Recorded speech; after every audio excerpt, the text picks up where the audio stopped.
Hello everyone, मैं शुभम एक बार फिर से आपका स्वागत करता हूं आपके अपने प्लेटफॉर्म सीएलसी 5 पर। उम्मीद करता हूं कि आप लोग ठीक होंगे। आज की जो मेरी क्लास है बहुत ज्यादा खास है क्योंकि आज से हम Indian polity complete foundation batch की तरीके से पढ़ेंगे, हर दिन पढ़ेंगे, डेली इसकी क्लास आएगी। और मैं आपको इस क्लास की सबसे खास बात बताऊं, ये उन सभी बच्चों के लिए है जो किसी भी कॉम्पिटेटिव एग्जाम की तैयारी कर रहे हो, चाहे उनका लेवल कुछ भी हो, चाहे कोई स्टेट पीसीएस देना चाह रहा हो, चाहे एसएससी सीजीएल देना चाह रहा हो, या किसी भी हो कॉम्पिटेटिव एग्जाम की तैयारी कर रहा हो। तो आज की क्लास में हम सिलेबस जानेंगे। सिलेबस के साथ साथ मैं आपको ये भी बताऊंगा मैं आपकी आगे की जो क्लास है कैसे कंटिन्यू होगी, ठीक है। और आज ही इसमें इंट्रो भी बताऊंगा। एक्चुअली होता क्या है कि लोग पॉलिटी तो पढ़ते हैं, हर कोई पढ़ता है, स्टार्टिंग 1773 से स्टार्ट करेगा, कोई 1600 ईस्वी से स्टार्ट करता है। पर होता क्या है कि लोगों को ये नहीं पता कि हमें पॉलिटी पढ़नी क्यों चाहिए, गवर्नेंस क्या होता है, रूल ऑफ लॉ क्या होता है, लॉ का रियल मीनिंग क्या है, संविधान का क्या मतलब है, संविधानवाद का क्या मतलब है। अब मैं आपको एक खास बात और भी बताऊं, इस क्लास में अगर आप हो तो आपको आंसर राइटिंग करने में कभी कोई समस्या नहीं आएगी, क्योंकि मैं साथ में ये भी बताऊंगा कि आपको यहां से मेंस के क्वेश्चन कैसे बन सकते हैं, किस वजह से मेंस का क्वेश्चन आ सकता है। एक एक कीवर्ड्स को मैं अच्छे से आपको बताता हुए चलूंगा। तो क्लास को अंत तक बना के रखिए, आपके लिए बहुत ज्यादा यूजफुल होगा। तो आइए स्टार्ट करते हैं। सबसे पहले सिलेबस जानते हैं कि सिलेबस क्या है। देखो, अगर मैं सिलेबस की बात करूं ना, तो सबसे पहले है हिस्टोरिकल बैकग्राउंड। हिस्टोरिकल बैकग्राउंड में क्या है कि मतलब इसमें हम ये पढ़ेंगे कि हिस्ट्री में क्या ऐसा हुआ था कि संविधान की भारत में उत्पत्ति हुई। मतलब सिंपल सिंपल सी बात करूं कि ईस्ट इंडिया कंपनी भारत में आई कैसे, जो कंपनी सिर्फ एक व्यापार करने के लिए आई थी, जिसका उद्देश्य सिर्फ व्यापार करना था, वो कैसे धीरे धीरे यहां पे आके शासन करने लग गई। कब उसको दीवानी राइट्स यहां पे मिल गया, कैसे वो राजस्व वसूलने लग गई, सब कुछ पढ़ेंगे। कैसे 1773 का रेगुलेटिंग एक्ट आया, कैसे पिट्स इंडिया एक्ट आया, क्या परिस्थिति थी उस टाइम, सब कुछ मैं आपको एक एक चीज बताऊंगा, ठीक है। इसमें हम ये पढ़ेंगे। देखा, जैसे चार्टर एक्ट हो गया, चार्टर एक्ट जो आए सारे, गवर्नमेंट एक्ट ऑफ इंडिया जितने भी है, सब कुछ मैं आपको बताऊंगा। साथ में आपको यह भी बताऊंगा कि संविधान बनने का प्रोसेस क्या था, मतलब इसके पीछे कौन सी समिति थे, भारत के कौन कौन से लीडर इसमें शामिल थे, उन्होंने क्या योगदान दिया, समिति का अध्यक्ष कौन है। और साथ में मैं आपको इसके मेंस भी क्वेश्चन बनाऊंगा कि प्रस्तावना कितनी जरूरी है। प्रस्तावना के जो वर्ड होते हैं, एक एक वर्ड को मैं अच्छे से आपको यहाँ पे डिफाइन करके बताऊंगा कि इसका मीनिंग ये होता है, इन दोनों में ये अंतर होता है। बहुत लोगों का जैसे पंथ निरपेक्ष, धन निरपेक्ष में भी अंतर नहीं समझ आता कि दोनों में अंतर क्या है। मैं आपको सब कुछ क्लियर कराऊंगा, ठीक है। अब अगले आपके सिलेबस की बात करूं, फिलॉसफी ऑफ कॉन्स्टिट्यूशन, इसका मतलब है कि प्रस्तावना। प्रस्तावना का मतलब यह है कि प्रस्तावना के अंदर जो आपका वर्ड दिया गया है, एक एक वर्ड जो मैंने आपको अभी बताया, उसको एक एक वर्ड को मैं डिराइव करूंगा, ठीक है। और इसकी प्रमुख विशेषताएं क्या क्या हैं, जैसे संघात्मक व्यवस्था क्या होती है, धर्मनिरपेक्षता क्या होता है, स्वतंत्र न्यायपालिका का क्या मतलब है, न्यायिक सक्रियता का क्या मतलब है। कभी कभी क्वेश्चन पूछ लेता है एग्जाम में कि वर्तमान में क्या राष्ट्रपति एक रबड़ स्टैम्प की तरह दिखता है। मतलब बहुत सारे ऐसे क्वेश्चन है जो आपको इतना सारा क्वेश्चन करा दूंगा कि आपको कहीं और से पॉलिटी पढ़ने की जरूरत नहीं पड़ेगी। क्या आप मेंस लेवल की तैयारी कर रहे हो चाहे प्री लेवल की तैयारी कर रहे हो, वो भी बिल्कुल फ्री ऑफ कॉस्ट, इसके लिए कोई शुल्क नहीं देना है, ठीक है। अब ये आपका सिलेबस है, सिलेबस को देखते जाओ कैसे कहां पे क्या क्या चीजें हैं। इसके बाद आएगा यूनियन एंड इट्स टेरिटरी। अब इसमें आर्टिकल 3 और 4 में हर किसी का कंफ्यूजन होता है कि सर आर्टिकल 3 में क्या अंतर है, आर्टिकल 4 में क्या अंतर, दोनों में अंतर क्या है। जो संविधान संशोधन होता है आर्टिकल 3 के थ्रू होगा तो क्या होगा, आर्टिकल 368 के थ्रू होगा तो क्या होगा, मैं आपको सब कुछ यहां पे क्लियर कराऊंगा। इसके बाद नागरिकता, तो अभी हालांकि यहां से बहुत कम क्वेश्चन आते हैं, सिटीजनशिप जो आर्टिकल 5 से 11 के बीच में है, लेकिन उसको भी अच्छे से बताऊंगा कि क्या कंडीशन है, किस कंडीशन में कैसे कैसे भारत के लोग कहीं और जाते हैं तो उनकी नागरिकता यहाँ की खत्म हो जाएगी, और यहाँ की नागरिकता कैसे ली जा सकती है। सब कुछ मैं आपको इसमें अच्छे से डिराइव करूंगा, ठीक है। अब आगे बात करता हूं फंडामेंटल राइट्स की। फंडामेंटल राइट्स इस तरीका क्या है ना कि आपका सिलेबस, मान लो इसकी सिलेबस एक आत्मा है। आप किसी भी कॉम्पिटेटिव एग्जाम की तैयारी कर रहे हो, आप सबका पीवाईक्यू उठा के देखोगे ना, तो फंडामेंटल राइट, डीपीएसपी, मंत्रिमंडल, यहां से क्वेश्चन आते ही आते हैं। इतने ज्यादा क्वेश्चन आते हैं सर, और सारा सिलेबस और ये 3 या 4 चैप्टर एक बराबर है। समझ आई आपको बात। अब फंडामेंटल राइट्स में मैं आपको सब कुछ बताऊंगा, फंडामेंटल राइट्स की प्रकृति क्या है, कैसे क्या होता है, रिट्स क्या होते हैं, 5 प्रकार के रिट्स हमेशा हर किसी का डाउट होता है। और सबसे बड़ा डाउट ये है ना लोगों का कि आर्टिकल 32 आर्टिकल 226 में क्या अंतर है। जैसे मैं आपको कहूं कि किसके अधिकार ज्यादा है, सुप्रीम कोर्ट के कि हाई कोर्ट के, मैं आपको सब कुछ इसमें बताऊंगा। यही फंडामेंटल राइट्स में आपको केस भी बताऊंगा कि कौन सा केस कब आया तो ये नया रूल बन के आया, ये मौलिक अधिकार बन के आया, और कौन से ऐसे मौलिक अधिकार है जो ओवररूट करने पर ये चीजें हो सकती है। मतलब सब कुछ मैं आपको इसमें बताऊंगा, आपको भटकना नहीं पड़ेगा, ठीक है। इसके बाद डीपीएसपी, देन फंडामेंटल ड्यूटीज। देखो, फंडामेंटल ड्यूटी जो आई है ना 1976 के बाद आई है। अब क्या इसके पहले फंडामेंटल ड्यूटी नहीं था? शायद नहीं था, तभी तो 1976 में जोड़ा गया। मूल संविधान में चीजें नहीं थी। कैसे आई, किसके रिकमेंडेशन पे आई, स्वर्ण समिति ने क्या किया, और ये बाद में क्यों जोड़ा गया, मैं आपको एक एक चीज बताऊंगा। यहीं से शिक्षा का अधिकार, शिक्षा का अधिकार ऐसा है जो आपको डीपीएसपी में, फंडामेंटल राइट में, मौलिक कर्तव्य सब में दिखेगा, और तीनों में अंतर किसी को नहीं पता है।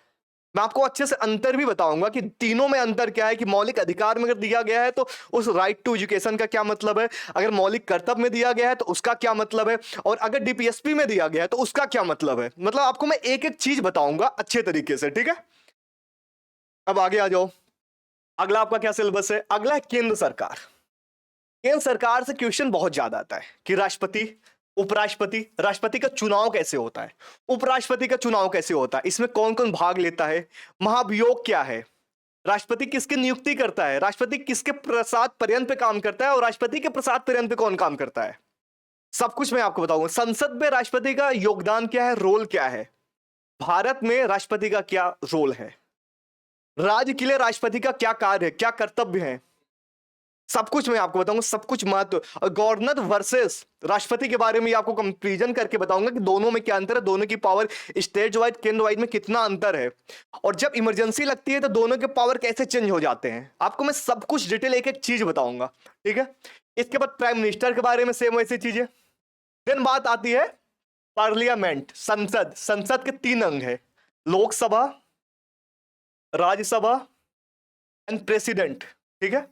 अब इन तीनों के बारे में आपको अलग से बताऊंगा कि तीनों में क्या है, क्या चीजें हैं, लोकसभा कैसे काम करती है, राज्यसभा कैसे काम करती है, कोरम क्या होता है, मिनिमम कितने सदस्य होने चाहिए, कौन सा आर्टिकल इंपॉर्टेंट है, आपको मैं एक एक चीज बताऊंगा, बजट कैसे पास होता है, यहीं पे आपको जीएसटी के बारे में भी बताऊंगा, ठीक है।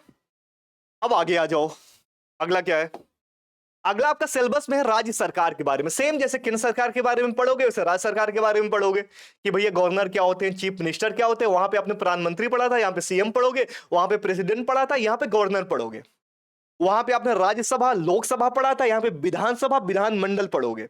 एक एक चीज मैं आपको बताऊंगा, साथ में कंपेयर करके बताऊंगा कि दोनों में अंतर क्या है, कि लोकसभा, राज्यसभा और विधानसभा, विधानमंडल में कितना सिमिलरिटी मिलती है। एक एक चीज, गवर्नर की पावर यहाँ पे क्या है, प्रेसिडेंट की पावर वहां पे क्या है, ठीक है। अच्छे से बना के क्लास रखना, बस आप लोग की जिम्मेदारी है कि क्लास में उपस्थित हो जाना, क्योंकि यहां से पढ़ने के बाद आपको कहीं और पढ़ने की जरूरत नहीं पड़ेगी, ठीक है। आगे आ जाओ। बाकी कोई भी डाउट हो कमेंट कर सकते हो, या फिर मेरे टेलीग्राम चैनल पे डायरेक्ट मैसेज कर सकते हो, ठीक है। इसके बाद न्यायपालिका के बारे में आपको पढ़ाऊंगा। न्यायपालिका में क्या, supreme court, high court and district court, जिसको बोलते हैं सब ऑर्डिनेट कोर्ट्स, तीनों में क्या अंतर है, कॉल ऑफ रिकॉर्ड क्या होता है, कि कौन सा ऐसा है कि ये अगर लागू हो गया तो सभी कोर्ट को मानना अनिवार्य है, इनकी भाई अधिकार क्षेत्र कहां तक है, क्या कोई भी मामला सुप्रीम कोर्ट सुन सकता है, क्या हम डायरेक्ट सुप्रीम कोर्ट जा सकते हैं, और सुप्रीम कोर्ट किस किस मामले में हम डायरेक्ट जा सकते हैं, आर्टिकल 300, आर्टिकल 32 का यूज, आर्टिकल 226 का यूज कैसे हम करेंगे, पीआईएल क्या होता है, न्यायिक सक्रियता क्या होता है, सब कुछ मैं आपको इसमें बताऊंगा, कुछ भी नहीं छूटेगा। जजों की नियुक्ति कैसे होती है, मुख्य न्यायाधीशों की नियुक्ति कैसे होती है, कोलेजियम व्यवस्था क्या है, अभी हटाया कैसे गया, जो 5th जजेज या 6th जजेज, जो अभी चीजें आया, जो 99 संविधान संशोधन था उसको रद्द क्यों किया गया 2015 में, मैं आपको एक एक चीज विथ डिटेल के साथ पढ़ाऊंगा, ठीक है। ये सारी चीजें। न्यायिक पुनरावलोकन क्या है, आर्टिकल 13 क्या है, सब कुछ।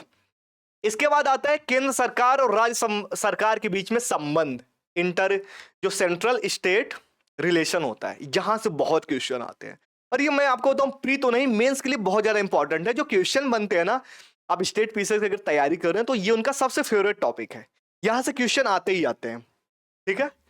कि तीनों में अंतर, एक तो वित्तीय हो जाएगा, एक प्रशासनिक हो जाएगा, एक विधायक, तीनों संबंधित, कि भैया इनके तीनों में क्या क्या अंतर है, वित्तीय मामले में संबंधित क्या है, रिलेशन कैसे इनके मेंटेन है, इसके बाद प्रशासनिक इनका रिलेशन देखेंगे, ठीक है। इसके बाद विधायिका से संबंधित जो इनके रिलेशन है, वो तीनों चीजें हम देखेंगे कि राज्य में और केंद्र में कैसे होता है। इसके बाद हम इनके काउंसिल भी पढ़ेंगे, इन जिसको बोलते हैं inter state council, zonal councils. आपके मन में आता होगा कि यार कभी कभी ऐसा भी देखने को मिलता है कि केंद्र सरकार और राज्य सरकार के बीच में झगड़ा हो जाता है कुछ मामले को लेकर के, जैसे जल बंटवारा को लेकर के, 2 राज्यों के बीच में झगड़ा हो गया तो कौन सुलझाएगा, तो इनके लिए भी इंटर स्टेट काउंसिल होता है, जोनल होते हैं काउंसिल, बहुत सारी चीजें होती हैं, सिर्फ पॉलिटी का मतलब ये नहीं कि संविधान संशोधन, संविधान के आर्टिकल्स पढ़ लिया तो हो गया, नहीं, ऐसा कुछ भी नहीं है। बहुत सारी चीजें बारीक से समझना पड़ता है और व्यवहारिक रूप से उसको देखना भी होता है। सिर्फ किताबी ज्ञान नहीं, आपको एग्जाम्पल भी पता होने चाहिए। जो भी आप पॉलिटी में पढ़ के जाओ तो देखो आसपास में क्या सच में ऐसा है। न्यूज़पेपर पढ़ोगे तो आप रियल लाइफ में पता कर पाओगे कि ऐसी चीजें अपने देश की व्यवस्था चल कैसे रही है। ठीक है, ये चीजें हो गई। इसके बाद हम इमरजेंसी पढ़ेंगे। अब इमरजेंसी सबसे पहले आपके मन में आया कि उपबंध बनाया ही क्यों गया, इसके बारे में आपको बताऊंगा। जो आर्टिकल 352, 356, 360 के बीच में है, कब प्रेसिडेंट रूल लग सकता है, राष्ट्रीय आपातकाल कब लगता है, वित्तीय आपातकाल कब लगता है, कितनी बार लग चुका है, और जब ये लगता है तो लोकसभा राज्यसभा पे प्रभाव क्या पड़ता है, संसद पे क्या प्रभाव पड़ता है, विधानसभा पे क्या प्रभाव पड़ता है। मैं आपको सब कुछ A to Z बताऊंगा। ठीक है, अब आगे आ जाओ। अगला क्या है, अगला आपका है संवैधानिक निकाय, मतलब कॉन्स्टिट्यूशनल बॉडी। अब देखो इसके अंदर क्या है ना, बहुत सारी चीजें हैं जो मेन एक तो यूपीएससी, फिर एसपीएससी हो गया, इलेक्शन कमीशन हो गया, सीएजी हो गया, फाइनेंस कमीशन हो गया, और ऐसे और भी इंपॉर्टेंट जितने आपकी निकाय हैं, कॉन्स्टिट्यूशनल बॉडी जो संविधान के अंदर है। अब आपके मन में आ रहा होगा लीगल बॉडी क्या होती है, कॉन्स्टिट्यूशनल बॉडी क्या होता है। मैं आपको सब कुछ, आपको जब पहली क्लास लूंगा इंट्रोडक्शन में सब कुछ आपको बताऊंगा। एक एक चीज का मीनिंग, कीवर्ड्स को पहले क्लियर करूंगा, उसके बाद स्टार्ट करूंगा अपना पहला से दूसरा लेक्चर। देन वहां से स्टार्ट होगा कि कैसे 1600 ईस्वी में ईस्ट इंडिया कंपनी अपने भारत में आती है, कैसे अपनी पहली फैक्ट्री स्थापना करती है, फिर जब इलाहाबाद की संधि होती है 1765 ईस्वी में, वहां से कैसे उसको दीवानी राइट्स मिलता है जब वो राजस्व वसूलना स्टार्ट करती है, फिर किस तरीके से भारत में वारन हेस्टिंग आता है 1773 ईस्वी में जब वो बंगाल का गवर्नर जनरल बनाया जाता है, कैसे बिहार उड़ीसा सारी चीजें कैसे कैसे चेंज होती है, फिर किस तरीके से पूरे भारत का एक गवर्नर जनरल बनाया जाता है 1833 में, कैसे केंद्रीकरण की शुरुआत होती है और सबसे मैक्स केंद्रीकरण कहां पे देखने को मिलता है, फिर धीरे धीरे ड्यूअल गवर्नमेंट कैसे आती है, फिर इंडिया एक्ट कैसे आते हैं, मैं आपको एक एक चीज बताऊंगा। ठीक है, तो अब ये बॉडी हो गया। इसके बाद आती गैर संवैधानिक बॉडी। अब इन दोनों में अंतर क्या है, कई बच्चों को हमेशा कंफ्यूजन होती है, इसको भी क्लियर कर दूंगा। ठीक है, नीति आयोग क्या है, नेशनल ह्यूमन राइट्स कमीशन क्या है, HRC क्या है, ठीक है, सारी चीजें। और आपको ऐसा लगता है कि सर ये भी टॉपिक पढ़ाओ, बस आप कमेंट करना, अगले दिन आपको उसकी भी वीडियो मिल जाएगी। ठीक है, अब आगे आ जाओ। अगला आपका क्या है, स्थानीय स्वशासन। इसको पढ़ना तो बहुत जरूरी है, यहां से क्वेश्चन हमेशा आते हैं, मतलब ग्राम पंचायत से और नगर निगम से 73 अमेंडमेंट, 74 अमेंडमेंट, ये बहुत जरूरी है। यहां पे ऐसा बोला जाता है गांधी जी का जो विजन है ना वो यहीं पे देखने को मिलता है। अब सोचो इतने सालों बाद क्या जरूरत पड़ी कि गांधी जी का विजन अलग से ऐड करने के लिए, क्या वर्तमान शुरू में स्टार्टिंग में संविधान में ये सब चीजें नहीं थी, गांधी जी के विजन को ऐड नहीं किया गया था, वो सारी चीजें मैं आपको अच्छे से समझाऊंगा, फिर फैक्ट बेस्ड नहीं रहेगा, थियरी के साथ खूब अच्छे से आपको समझाऊंगा। ठीक है, ये चीजें होंगी। अब इसके बाद बात करते हैं संवैधानिक संशोधन की। देखो अभी मेरा जो लास्ट लेक्चर था ना, 1 नंबर से लेकर 106 नंबर तक जो भी लेटेस्ट हो रखा है 33% आरक्षण वाला महिलाओं के लिए लोकसभा में, सारी चीजें मैंने अभी तक क्लियर कर दिया जितने आपको इंपॉर्टेंट है, क्विक रिवीजन के साथ। बट यहां पर भी आपको मैं अच्छे से एक बार समझा दूंगा और साथ में मैं उसको इस वीडियो के साथ लिंक कर दूंगा, आप वहां पर जाकर देख लेना कि संवैधानिक संशोधन इंपॉर्टेंट कौन कौन से हैं। ठीक है, ये तो मैं पहले ही पढ़ा दिया हूं, लेकिन जो भी इंपॉर्टेंट है जैसे 42 क्या है, 44 क्या है, 52, 61 में आपको अच्छे से पता होगा कि 21 साल का जो वोट देने का अधिकार था 21 साल से 18 वर्ष कर दिया गया 1989 में। क्यों किया गया, क्या रीजन है, सब कुछ मैं आपको पहले लेक्चर में बता चुका हूं, इसमें भी आपको मैं अच्छे से विल डिटेल बता दूंगा। ठीक है, अब आगे चलते हैं। इसके बाद आता है संविधान की अनुसूचियां। देखो स्टार्टिंग में 8 थी, बाद में 12 हो गई, कैसे बढ़ी, कब कब बढ़ी, सारी चीजें मैंने बता रखी है, लेकिन मैं आपको ऐसा ट्रिक दूंगा ना कि आप अनुसूचियां तो कभी भूलोगे नहीं, और साथ में कुछ इंपॉर्टेंट आर्टिकल्स जो बहुत ज्यादा इंपॉर्टेंट है, जो हमेशा संविधान में पूछे ही पूछे जाते हैं, अगर आप पॉलिटी का सब्जेक्ट उसमें दे रखा है किसी भी एग्जाम में तो। आर्टिकल 1 से 51 तक तो आपको बहुत अच्छे से पता होना चाहिए। आर्टिकल 108, आर्टिकल 123, 213, 148, 151, 126, 153, ये सब तो आपको पता होने ही चाहिए, बहुत ज्यादा इंपॉर्टेंट है। और 1 से 51 तो आपकी अंगुलियों पे होने चाहिए, एक एक आर्टिकल की, इसके अंदर क्या है, इसके अंदर क्या है, समान कार्य के लिए समान वेतन किसमें आता है, कहां से निकल के आया, आपको एक एक चीज पता होना चाहिए। और आर्टिकल 21 का दायरा कितना बड़ा है इसका भी बारे में आपको पता होना चाहिए। ठीक है, अब इसके बाद आपका जो आएगा मिसलेनियस टॉपिक्स, इसका मतलब ये है ना, विविध विषय, इसमें क्या होगा, पॉलिटिकल पार्टीज हो जाएंगी, प्रेशर ग्रुप हो जाएगा, इलेक्टोरल रिफॉर्म्स हो जाएगा, धर्मनिरपेक्ष हो जाएगा, रूल ऑफ लॉ हो जाएगा, राइट्स इशू हो जाएगा। मतलब जितने भी आपके थियोरी के टर्म है, कभी कभी क्या होगा मेंस में ऐसे ऐसे क्वेश्चन पूछे जाते, दार्शनिक के बारे में पूछा जाता है कि इन्होंने इसका क्या मत था, इसके मत पे इन्होंने क्या बोला। तो जो जो इंपॉर्टेंट दार्शनिक है उसके भी बारे में आपको मैं बताऊंगा। आई होप आप समझ रहे होंगे कि मैं आपको किस वे से पढ़ाऊंगा। यही मेरा क्लास का फॉर्म भी रहेगा कि ऐसे अगला लेक्चर अपना स्टार्ट होगा, पहले हम ये पढ़ेंगे, उसके आगे ये पढ़ेंगे, उसके आगे ये पढ़ेंगे। ठीक है, आई होप आपको समझ आया होगा। और आज थोड़ा सा मैं आपको इंट्रोडक्शन दे दूं कि पॉलिटी होता क्या है। ठीक है, कि कोई देश किस प्रकार चलता है, किसी देश की व्यवस्था कैसी है, स्ट्रक्चर ऑफ लॉ क्या है, यही पॉलिटी है। स्ट्रक्चर ऑफ लॉ, कोई देश किस प्रकार चलता है, वहां का कानून व्यवस्था कैसी है, यही पॉलिटी है। ध्यान रखोगे राज्य व्यवस्था के बारे में। अब तो क्लियर हो गया। एक वर्ड समझना राज्य व्यवस्था के बारे में, जो सबसे मेन कीवर्ड्स है। सबसे मेन कीवर्ड्स क्या है इसका, सबसे मेन कीवर्ड्स है कि भैया structure of law, structure of law पहला हो गया। दूसरा कीवर्ड्स क्या है, देश की व्यवस्था कैसी है, शासन व्यवस्था। ठीक है, शासन व्यवस्था।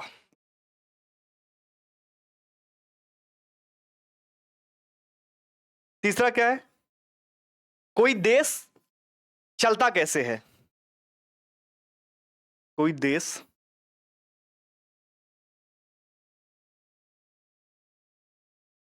किस प्रकार चलता है, किस प्रकार चलता है। ठीक है, समझ आ गया। एक बार फिर से देख लो, राज्य व्यवस्था का रियल मीनिंग यही है। ठीक है, अब यहां से आपके मन में आ रहा होगा कि इसका इंपॉर्टेंस क्या है, पॉलिटी हमें पढ़ना क्यों चाहिए।